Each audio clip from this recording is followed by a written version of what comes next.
কি যা ইচ্ছা তা এই দুনিয়াতে করা যাবে? যা ইচ্ছা তা করা যাবে কোথায়?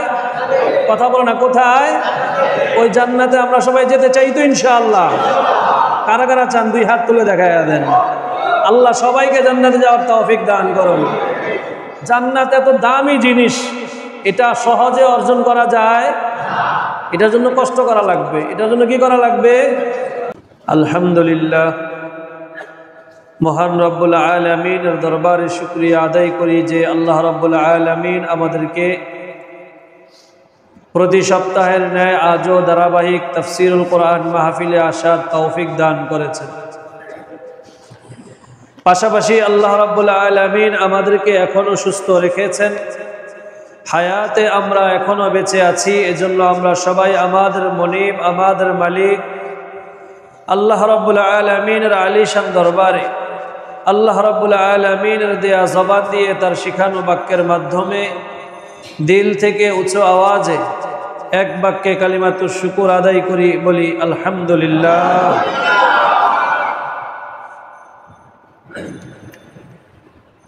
সম্মানিত উপস্থিতি, শুরুতেই মহান রব্বুল আলামিনের দরবারে তৌফিক কামনা করি। ওমা তৌফিকি ইল্লা বিল্লাহ। কারণ আল্লাহ রাব্বুল আলামিন যদি তৌফিক দান করেন তাহলে আপনাদের সামনে এই কোরআন থেকে কিছু বলতে পারবো, শোনাতে পারবো। অন্যথায় আমার মাঝে এমন কোনো ইলম বা বিদ্যা নেই যেই ইলম বা বিদ্যার বাহাদুরি দিয়ে এই কোরআন থেকে একটি কথাও বলতে পারি। সুবহানাকা লা ইলমা লানা ইল্লা মা আল্লামতানা ইন্নাকা আনতাল আলিমুল হাকিম। সকলের কাছে দোয়ার দরখাস্ত, যাতে করে পবিত্র কালামুল্লাহ শরীফ থেকে আজকে যতটুকু তেলাওয়াত করা হয়েছে সম্মানিত বিজ্ঞ মুফাসসিরিনে কেরাম পবিত্র কোরআনের তাফসীর করতে গিয়ে যেই মূলনীতি অবলম্বন করেছেন, আমিও যেন সেই মূলনীতি অনুসরণ করে আপনাদের সামনে এই কোরআন থেকে কিছু বলতে পারি, শোনাতে পারি। আল্লাহ রাব্বুল আলামিন যেন জবানটি খুলে দেন, সবাই বলি আমিন। প্রিয় উপস্থিতি, ডিসেম্বর মাস বিজয়ের মাস, বিজয়ের মাস শুরু হয়েছে। আমরা সবাই আল্লাহ রাব্বুল আলামিনের কাছে দোয়া করি যাতে করে আজ থেকে আরো প্রায় ৫৪ বছর আগে বাংলাদেশের স্বাধীনতা যুদ্ধে যে সকল সূর্য সন্তানেরা তাদের আত্মকে বিলীন করে দিয়ে, যাদের শাহাদাতের বিনিময়ে, যাদের রক্তের স্রোত বেয়ে মহান রব্বুল আলামিন আমাদেরকে স্বাধীন একটি মানচিত্র দান করেছেন, স্বাধীন একটি ভূখণ্ড দান করেছেন, স্বাধীন একটি পতাকা দিয়েছেন, ৫৬,০০০ বর্গ মাইলের একটি রাষ্ট্র আল্লাহ তাআলা আমাদেরকে দিয়েছেন। আমরা সকলেই দোয়া করি আল্লাহ রাব্বুল আলামিন যেন স্বাধীনতা যুদ্ধে যে সকল বীর শ্রেষ্ঠ শহীদ হয়েছেন, আল্লাহ রাব্বুল আলামিন যেন তাদের প্রত্যেকের কবরকে জান্নাতুল ফেরদাউস বানায়া দেন। এবং যুদ্ধাহত যে সকল মুক্তিযোদ্ধারা এখনো জীবিত আছেন, আল্লাহ রাব্বুল আলামিন যেন তাদের সকলকে হায়াতে তয়্যিবা দান করেন, সবাই বলি আমিন। পাশাপাশি গত কয়েক মাস আগে আমাদের জুলাই আগস্টের গণ অভ্যুত্থানে যে সকল ছাত্র জনতা শহীদ হয়েছেন, আল্লাহ রাব্বুল আলামিন যেন তাদেরকেও জান্নাতুল ফেরদাউস দান করেন। এবং যারা আহত হয়ে এখনো হসপিটালে আছেন, আল্লাহ রাব্বুল আলামিন যেন তাদের সকলকে দ্রুত সুস্থতার নিয়ামত দান করেন, সবাই বলি আমিন। স্বাধীনতা অর্জন করা এটা সহজ, তবে ধরে রাখা এটা অনেক কঠিন। ধরে রাখা এটা অনেক, কথা বুঝছেন? কিন্তু স্বাধীনতা অর্জন করা সহজ, ধরে রাখা কঠিন। তবে স্বাধীনতা অর্জন করার অর্থ এই নয় যে এখন আমার আর আপনার মনে যা চাইবে তাই করতে পারবো। বিষয়টা কি এমন? মনে যা চাইবে তাই এই পৃথিবীতে করা যাবে? মনে যা চাবে, মা তাশতাহি আনফুসুকুম, মনে যা চাবে তা করতে পারবো একমাত্র জান্নাতে গিয়ে। কোথায় গিয়ে? কথা বলে না, কোথায় গিয়ে? জবান খুলবেন তো আপনারা, এই খালি জায়গাটা বন্ধ করেন, এই জায়গার ভিতরে ইবলিস আসবে। কিন্তু পিছনে গিয়ে বসে রয়েছেন কেন আপনারা? সামনের দিকে আসেন। কোরআনের মজলিসে ফাঁকা রাখলে ওখানে শয়তান বসে। আল্লাহ রসুলের দরবারে সাহাবা একরাম লাইগা লাইগা বসতেন। কি জানি আপনারা একটা এলোমেলো হয়ে বসে রয়েছেন, সবাই দূরে দূরে। ফ্যান বন্ধ করেন যদি খারাপ লাগে, কিন্তু সামনে আসেন। দূরে বসেন কেন বুঝলাম না কিছু। ওই যে চেয়ারে বসে দূরে বসে দিয়েছে সব। একটা কোরআনের মজলিস, এটা কত সুন্দর একটা মজলিস, এলোমেলো হয়ে বসে রয়েছে। বিয়ে যেখানে খাইতে যান ওখানে যদি এরকম এলোমেলো থাকে, প্লেট দিবে? কথা বলে না, প্লেট দিবে? চেয়ার খালি থাকলে প্লেট দেয়? বলেন আগে চেয়ার ভরেন তারপরে প্লেট দেওয়া হবে। তো এইটা কি বিয়ের মজলিসের চাইতে কম দামি?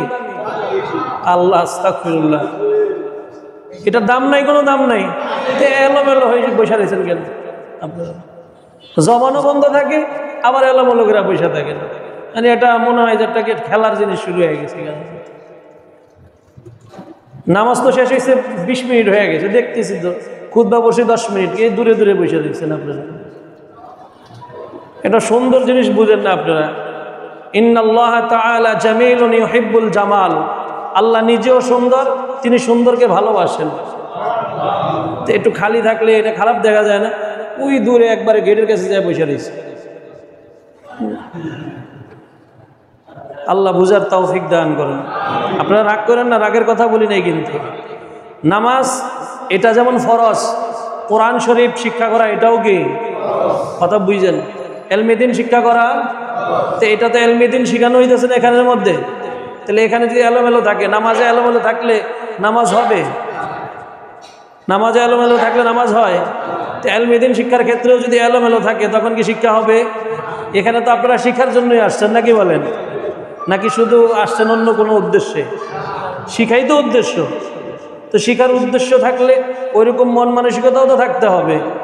আপনাদের আওয়াজ, আপনাদের ভাব ভঙ্গিমা, বসা উঠা, এগুলা দ্বারা তো বোঝা যাবে আসলে আপনারা কি এখানে শিখার জন্যই আসছেন না অন্য কোনো কাজে আসছেন। আল্লাহ সবাইকে বোঝার তৌফিক দান করুন। তো বলতেছিলাম, স্বাধীনতা অর্জন করা সহজ, রক্ষা করা। আর স্বাধীনতার অর্থ এটা নয় যে এখানে আমরা যা ইচ্ছা তাই করতে। আসলে কি যা ইচ্ছা তাই দুনিয়াতে করা যাবে? যা ইচ্ছা তা করা যাবে কোথায়? কথা বলো না, কোথায়? ওই জান্নাতে আমরা সবাই যেতে চাই তো ইনশাআল্লাহ। কারা কারা চান 2 হাত তুলে দেখায় দেন। আল্লাহ সবাইকে জান্নাতে যাওয়ার তৌফিক দান করুন। জান্নাত এত দামি জিনিস, এটা সহজে অর্জন করা যায়? এটার জন্য কষ্ট করা লাগবে। এটার জন্য কি করা লাগবে? মনে করেন আমাদের যে হায়াত, এই যে আমরা বাইচা রয়েছি, এটা আমাদের মৃত্যু থেকে সামান্য সময় ধার করা। আমাদের এই হায়াতটা মৃত্যু থেকে সামান্য সময় ধার করা। অল্প কিছুদিন আমরা এখানে থাকবো, এরপরে আমাদের আসল জায়গায় চলে যেতে হবে। আমাদের আদি পিতা, আমাদের পিতার নাম কি? আদম আলাইহিসসালাম। কি নাম? আদম আলাইহিসসালাম ছিলেন কোথায়? কথা বলে না, কোথায় ছিলেন? তাহলে পিতা যেই জিনিসের মালিক হয়, সন্তান কি ভিন্ন জিনিসের মালিক হয় না ওই জিনিসের মালিক হয়? তাহলে আমাদের পিতা যার মালিক, আমরাও তো তারই মালিক। আমাদের পিতা জান্নাতের মালিক, আমরাও কিসের মালিক? তো এখন যদি পিতার সুপুত্র হয় তাহলে তো ওই জিনিসের পাওনাদার হবে। আর যদি পিতার অবাধ্য সন্তান হয় তাহলে কি সেটা পাবে? আপনারা কেউ অবাধ্য সন্তানকে সম্পত্তি দেওয়া যায়? আমাদের সমাজে এরকম আছে নাকি? হ্যাঁ, যদিও দেয় একটু সামান্য, কিন্তু জান্নাত তো এমন না। একবারে ছোট জান্নাত, যেটা একেবারেই ছোট, এর নিচে আর নাই। জান্নাত হলো 8টা। কয়টা? এর মধ্যে একেবারে ছোট জান্নাত যেটা, এটাও হলো এই সারা পৃথিবীর 10টা পৃথিবীর সমান। সারা পৃথিবীটা যত বড়, এরকম পৃথিবীর 10টা পৃথিবীর সমান। তাহলে এটা কি ছোটখাটো জিনিস? এটার জন্য কষ্ট করা লাগবে। কি করা লাগবে?